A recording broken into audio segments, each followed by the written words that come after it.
नमस्कार दोस्तों, आप सभी का एक बार फिर से मेरे channel blog with study knowledge में स्वागत है और आई होप कि आप सभी लोग अच्छे होंगे। तो दोस्तों, आज का वीडियो हम शुरू करते हैं और सबसे पहले मैं हिमाचल प्रदेश की न्यूज़ से स्टार्ट करता हूं। और पिछले कल एक न्यूज़ पिछले कल नहीं सॉरी आज एक न्यूज़ आई हुई है चंबा डिस्ट्रिक्ट से, जो हिमाचल प्रदेश से हैं, तो सभी जानते हैं। और वहाँ पर एक घटना हुई है कि एक व्यक्ति जो था वो कहीं पर गया था और उसके बाद जब वो घर वापस आ रहा था तो एक्चुअल में वो कहीं पर गिर गया ढांक से, और उसको जो बहुत ज़्यादा चोट आई थी, सर में चोट आई थी। और उसको जो है वो चंबा जो है मेडिकल कॉलेज, वहाँ पर लाया गया और उसको वहाँ से रेफ़र कर दिया गया। और ऐसा ही होता है कि जब डॉक्टरों को पता होता है कि हमारे इलाज से बाहर है, तो वो वहाँ से टांडा के लिए ट्रांसफ़र कर देते हैं, टांडा धर्मशाला में जो हमारा हॉस्पिटल है। तो बट एक्चुअल में हुआ क्या वहाँ पर कि जब उसको रेफ़र किया गया और जो एम्बुलेंस होती है तो एम्बुलेंस में रेफ़र करते हैं, और उसमें क्या था कि ऑक्सीजन का सिलेंडर ही नहीं था। और जब वो 8 किलोमीटर आगे जा चुके थे तो उसके बाद जब देखा उसमें तो ऑक्सीजन का सिलेंडर ही नहीं है और ऑक्सीजन की सप्लाई नहीं थी, और वो जो व्यक्ति था वो बहुत ज़्यादा डेंजर में था। और उसके बाद उसको वापस तो दोबारा से वहाँ पर जो चंबा मेडिकल कॉलेज है वहाँ पर लाया गया, और उसके बाद जब उसको रेफ़र किया गया दोबारा से, फिर लगाया गया सिलेंडर। और उसके बाद जब वो टांडा उसको पहुँचाया गया तो एक्चुअल में उसकी डेथ होगी। और ये बहुत ही दुखद घटना है, और दुखद घटना हम सभी के लिए है, क्योंकि इस तरीके की एक तरीके से हम कह सकते हैं कि लापरवाही बरती गई। और जिस परिवार का वो व्यक्ति था उसने अपना जो है एक अपने परिवार का एक सदस्य खोया। और हम कह सकते हैं कि जब एक इंसान किसी घर से जाता है तो कितना एक दुख की बात होती है, और जो वो नुकसान होता है उसकी भरपाई कभी नहीं हो सकती है। तो इस तरीके से मतलब घटनाएं आती हैं। ये नहीं हम कह सकते हैं कि जो डॉक्टर होते हैं हमेशा से लापरवाही बरते हैं, पर कहीं ना कहीं जो प्रशासन होता है और कई बार कुछ ऐसे लोग होते हैं जो अपने जो हम कह सकते हैं कि जॉब की रौब में होते हैं कि नहीं भाई, हम तो अपने हिसाब से काम करेंगे। तो इस तरीके से ये चीज़ बहुत ज़्यादा गलत है और ये नहीं होना चाहिए। इसके अलावा हिमाचल प्रदेश में और मुझे बहुत ज़्यादा ख़ास कुछ न्यूज़ नहीं लगी, तो हम अपनी जो दूसरी न्यूज़ है उसको कंटिन्यू करते हैं, जो हम राष्ट्रीय संस्करण देखेंगे और उसमें इंटरनेशनल लेवल की भी घटनाएँ हैं। तो इसमें रिकॉर्ड गर्मी से बिजली संयंत्रों की सांस। तो एक्चुअल में इस बार क्या है कि जो गर्मी है, एक महीना, जैसे कि मैं बताता आ रहा हूँ आपको कि एक महीना पहले ही गर्मी पड़ चुकी है, और गर्मी जो है वो अपने रिकॉर्ड पर है। पिछले कल मुझे लगता है कि बांदा जगह है मध्य प्रदेश में, तो वहाँ पर जो है वो टेम्परेचर 45 डिग्री सेल्सियस से ऊपर था। और हिमाचल में जो ऊना हमारा सबसे ज़्यादा गर्म रहता है, तो वहाँ पर जो टेम्परेचर था 43 डिग्री सेल्सियस था। और इसके अलावा जितने भी और हमारे डिस्ट्रिक्ट हैं, 1 2 3 डिस्ट्रिक्ट को छोड़कर हिमाचल प्रदेश में, तो यहाँ पर टेम्परेचर जो है 35 डिग्री सेल्सियस से ऊपर जा रहा है। तो इस प्रकार से जो बिजली संयंत्र है उनके ऊपर समस्या आ चुकी है, और क्योंकि बिजली की डिमांड बढ़ गई है, क्योंकि गर्मी होगी तो लोग जो हैं वो अपनी जैसे जितने एसी है या पंखे हैं या जितने भी और मतलब चीज़ें होती है जो हमारे यूज़ में आती हैं, तो उसका प्रयोग करते हैं। और इसकी वजह से जो है वो बिजली की डिमांड बहुत ज़्यादा बढ़ती जा रही है। और जो हमारे मेन सोर्स जो है हमारे इंडिया में, जो हमारी कोल लिमिटेड इंडिया है, जो कोयले की एक कंपनी है, और उसके बाद जो कोयला होता है उससे हम ताप बिजली घर जो होता है उसके थ्रू जो है वो लाइट बनाते हैं। और इस बार क्या हो रहा है कि एक तो वैश्विक स्तर पर हम देख रहे हैं कि रूस और यूक्रेन में जो युद्ध चल रहा है, और दूसरा क्या है कि हमारे पास जो कोयले के भंडार हैं वो बहुत ज़्यादा कम होते जा रहे हैं, जिससे कि जो बिजली पूर्ति की समस्या है वो राज्यों के पास बढ़ती जा रही है। और कहीं कहीं पर मतलब कुछ स्टेटों में तो बिजली की जो है वो कटौती भी की जा रही है। तो इसको जो है वो जो सरकार है, केंद्र सरकार और राज्य सरकारें अपने लेवल पर देख रही हैं और इसका सलूशन निकालने की कोशिश कर रही हैं। और दूसरी न्यूज़ जो है वो चीन झुका, भारतीय छात्रों को वापस आने देगा।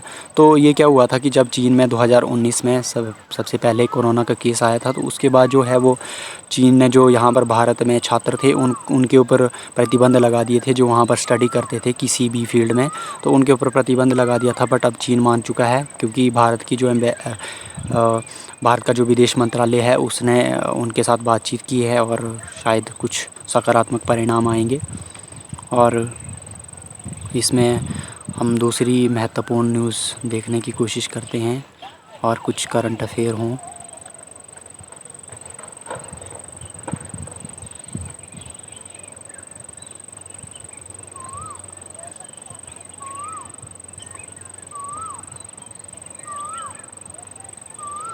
ये जो हमारे विदेश मंत्री है एस जयशंकर, वो अभी भूटान और बांग्लादेश के दौरे पर हैं और वहाँ पर पिछले कल उन्होंने भूटान के प्रधानमंत्री लेओनचेन लोटे शेरिंग से मुलाकात की और इससे पहले वो बांग्लादेश में गए थे।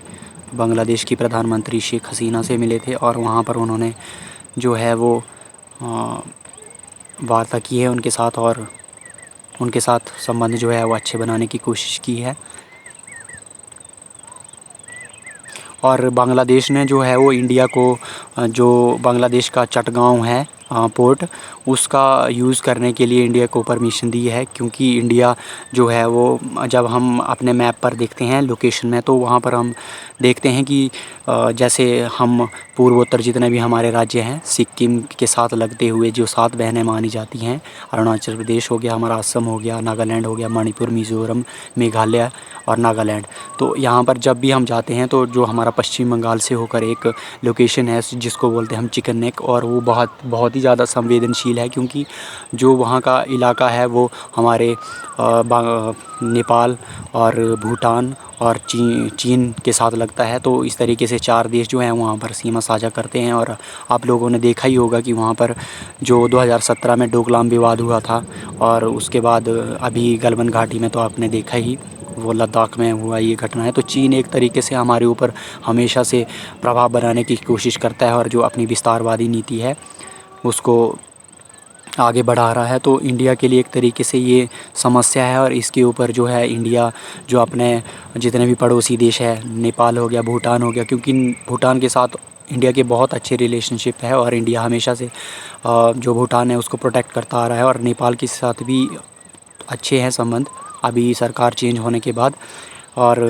बांग्लादेश के साथ अच्छे हैं। बट जो चाइना है उसने अपनी विस्तारवादी नीति के थ्रू जो स्ट्रिंग ऑफ पर्ल्स है, हम एक जो वाक्य सुनते हैं कि उसमें वो जितने भी पड़ोसी देश है और हमारे दक्षिण एशिया के जितने भी देश हैं और इंडिया के साथ जितने भी पड़ोसी देश हैं, पाकिस्तान से लेकर नेपाल हो गया, भूटान हो गया, बांग्लादेश हो गया, श्रीलंका हो गया, मालदीव हो गया, तो वहाँ पर वो अपने जो है वो पोर्ट बना रहा है और वहाँ पर वो उनको ऋण के जाल में फंसा रहा है। तो इस तरीके से इंडिया देख रहा है कि हम किस तरीके से अपने अस्तित्व को बचा सकते हैं, क्योंकि एक तरीके से ये अखंडता का मामला है और अगर कोई देश हमारे ऊपर अपना प्रभुत्व जमाने की कोशिश करेगा तो ये हमारे लिए एक नुकसानदायक है और इसके लिए इंडिया अपने लेवल पर अग्रसर है।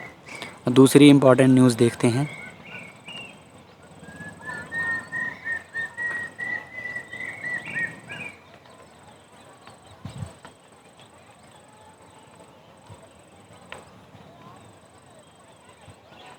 ये गर्मी 46 डिग्री से ऊपर पहुंचा पा रहा है, तो ये आप लोग देख ही रहे हैं कि गर्मी बहुत ज़्यादा पड़ रही है और बहुत ज़्यादा नुकसान हो रहा है इससे। और पिछले कल जो है वो हमारे चीफ जस्टिस ऑफ इंडिया जो है एम बी रमना, उन्होंने अपनी जो है वो बैठक की है जितने भी हमारे भारत देश के मुख्य न्यायाधीश और न्यायाधीश हैं सुप्रीम कोर्ट और कोर्ट के, तो उनके साथ सम्मेलन किया है जिसमें उन्होंने जो हमारी न्याय व्यवस्था है उसको दुरुस्त करने के लिए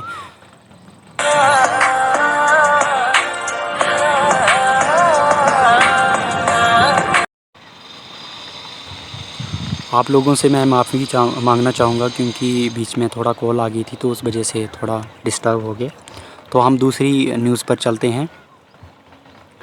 ये एक बहुत ही चिंताजनक एक स्थिति हम कह सकते हैं कि हमारे देश में जो हमारे न्यायालय हैं, चाहे वो सुप्रीम कोर्ट हो गया, हाई कोर्ट हो गया, तो अगर हम हाई कोर्ट में लंबित मामले हैं तो 58 लाख से अधिक मामले जो हैं वो लंबित हैं और जिसमें 42 लाख से ज़्यादा सिविल केस हैं और 16.39 लाख क्रिमिनल केस हैं। तो हम देख सकते हैं कि हमारी न्याय व्यवस्था किस तरीके की है और हमें किस तरीके के सुधार करने चाहिए।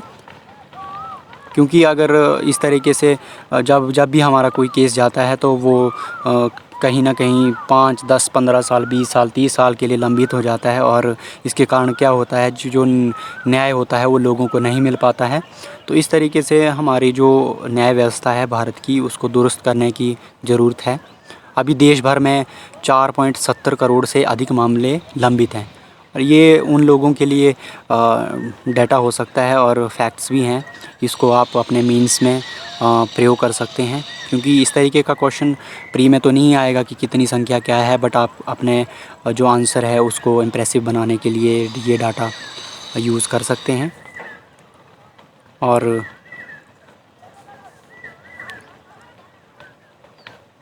ये आप इसको अच्छे तरीके से देख सकते हैं। मैं थोड़ा सा आपको बता दिया कि क्या न्यूज़ थी।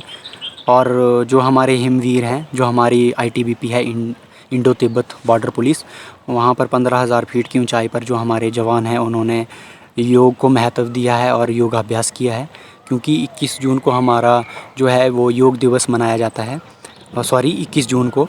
तो हमारे जो जवान हैं वो भी संदेश दे रहे हैं कि योग हमारे लिए किस तरीके से महत्वपूर्ण है और हमें योग को बढ़ाना चाहिए, जिससे कि हमारा जो शरीर है वो भी तंदुरुस्त रहता है और जो हमारा दिमाग है उसको भी एक हम कह सकते हैं कि पॉजिटिविटी मिलती है। और ये अप्रैल पड़ा भारी, पिछले वर्ष से 30% अधिक धधके जंगल। तो आप लोगों को मैं दिखाता हूँ, यहाँ पर आप देख रहे होंगे कि लाइव मैं आपको एग्जांपल दिखा रहा हूँ किस तरीके से यहाँ पर आग लगी हुई है और ये नीचे नाले से धुआं ही धुआं दिख रहा होगा आपको नीचे से, और ये ऊपर। और इस चीज़ के पीछे हम लोग ही जिम्मेवार है, क्योंकि हम कहीं ना कहीं लालच में पड़कर कि अगर हम आग लगा देंगे तो घास ज़्यादा उगेगी, बट ऐसा कुछ नहीं होता है। अब आप लोग सोच सकते हैं कि अगर इस तरीके से हम आग लगा देंगे, और हिमाचल प्रदेश में तो अभी रिकॉर्ड, उत्तराखंड में रिकॉर्ड बन रहा है कि आग ज़्यादा जो है वो 10-10, 15-15 केस आ रहे हैं। तो जो हमारे इन्वायरमेंट में जितने भी हमारे पशु पक्षी होते हैं, छोटे मोटे जीव जंतु होते हैं, तो वो नष्ट हो जाते हैं।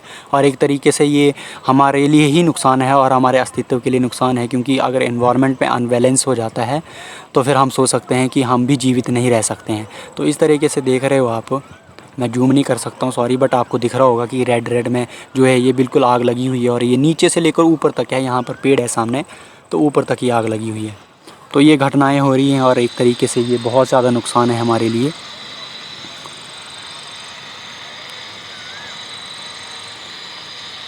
और सिर उठाता बिजली संकट, ये आपके साथ मैंने पहले ही डिस्कस कर लिया है। और ये हमारा डेली बेसिस पर जो हमारी विदेश नीति है उससे संबंधित एक ना एक एडिटोरियल आता रहता है। और अभी एडिटोरियल इसीलिए आ रहा है अंतर्राष्ट्रीय संबंध पर, क्योंकि अभी रूस और यूक्रेन का युद्ध चल रहा है। और अभी जो अनुमान लगाए जा रहे हैं कि जो रूस है वो एक तरीके से हम कह सकते हैं कि उसका एक अनुमान था कि हम 10-15 दिन में जो है वो यूक्रेन को हरा देंगे और उसके बाद हम वहाँ पर अपना प्रभुत्व जमा लेंगे। बट एक्चुअल में ऐसा नहीं हुआ, और इसके पीछे कारण ये है कि जो नाटो कंट्रीज़ हैं जितनी भी, और अमेरिका के साथ, तो वो इनडायरेक्टली उसको सपोर्ट कर रही है, अपनी मिसाइलें दे रही हैं, आर्थिक वहाँ पर उनको जो है वो पैसा उनको पहुंचाया जा रहा है। और एक जो सबसे बड़ी इसमें एक अनुमान लगाया जा रहा है कि जो रूस है वो टैक्टिकल अपने परमाणु अस्त्र जो हैं वो उनका प्रयोग कर सकता है। और जो हमारे परमाणु हथियार होते हैं उसकी दो कैटेगरी होती है। एक कैटेगरी में होता है कि जिसकी हम जो हमारा परमाणु हथियार बोलते हैं हम, कि जो लंबी दूरी के लिए जो यूज़ किए जाते हैं। और जो टैक्टिकल परमाणु हथियार होते हैं ये जो नज़दीक कुछ मतलब जो नज़दीक रेंज होती है वहाँ पर इसको हम प्रयोग कर सकते हैं। और कहा जा रहा है कि कुछ डाटा मैंने पढ़ा कि जो अभी रूस है उसके पास 2000 से ज़्यादा टैक्टिकल मिसाइल हैं, और वो उसने जो है वो नाटो जितनी भी कंट्रीज़ है तो उनकी बाउंड्री के साथ लगा के रखी हुई हैं। और कहा जा रहा है कि जो अमेरिका है उसके पास जो टैक्टिकल मिसाइलें हैं वो 200 के करीब है, और जो 100 हैं उसने प्रयोग भी कर लिया है। बट जो रूस है उसने हमेशा से खुद को जो है वो डिफेंस लेवल पर जितने भी हथियार हैं, और अगर हम परमाणु हथियारों की बात करें तो 6000 तक जो संख्या बताई जाती है रूस के पास। उसके बाद 5500 300 के करीब अमेरिका के पास परमाणु हथियार है। तो इस तरीके से अंदेशा ये लगाया जा रहा है कि अगर किसी तरीके से और युद्ध खिंचता है, क्योंकि रूस जो है वो बिल्कुल परेशान हो चुका है और वो उसमें गुस्सा भी है, क्योंकि अभी स्वीडन और फिनलैंड जैसे तटस्थ देश भी जो है वो नाटो में शामिल होने के लिए अपनी इच्छा जाहिर कर रहे हैं। तो एक तरीके से ये रूस के लिए थ्रेट ही है, तो वो कभी कुछ भी कर सकता है और ये स्थिति बहुत ज़्यादा गंभीर हो सकती है।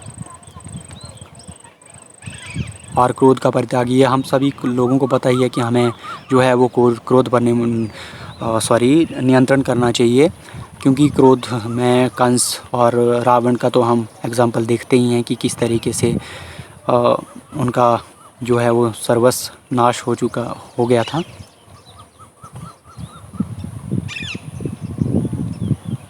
और यहाँ पर भारत को सेमीकंडक्टर सप्लाई चेन का हिस्सा बनाना लक्ष्य। तो प्रधानमंत्री मोदी जी हैं, वो एक तरीके से उनका कहना है कि हम हर तरीके से सशक्त हों, चाहे वो डिफेंस लेवल पर हों, चाहे हम किसी भी तरीके से विनिर्माण क्षेत्र में हो, तो एक तरीके से हम सशक्त होंगे, आत्मनिर्भर होंगे, तो हमें कोई भी समस्या जो है वो झेलनी नहीं पड़ेगी।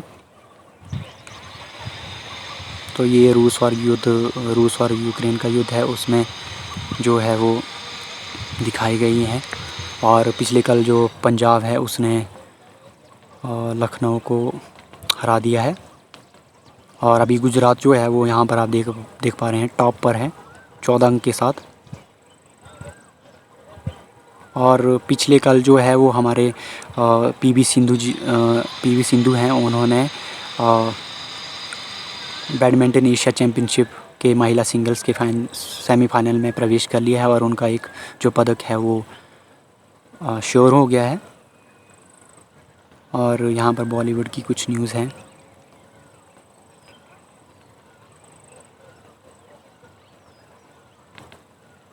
तो इस तरीके की आज का जो न्यूज़पेपर था वो मैंने आपके साथ डिस्कस किया। और क्योंकि अगर मैं इसको डिस्कस करने लग जाऊंगा एक एक न्यूज़ करके, हालांकि और भी कुछ न्यूज़ें हैं जिनको हम घटनाओं को और ज़्यादा एनालिसिस कर सकते हैं, बट टाइम बहुत ज़्यादा ऊपर हो जाता है। और ये अगर एक डेढ़ घंटे की जो है वो डिस्कशन हो जाएगी, एनालिसिस हो जाएगा, तो ये बहुत ज़्यादा वीडियो जो है वो लंबी हो जाएगी। और इतना ही काफ़ी है। आप लोग अगर डिटेल में पढ़ना चाहते हो तो ये न्यूज़पेपर को आप पढ़ सकते हो।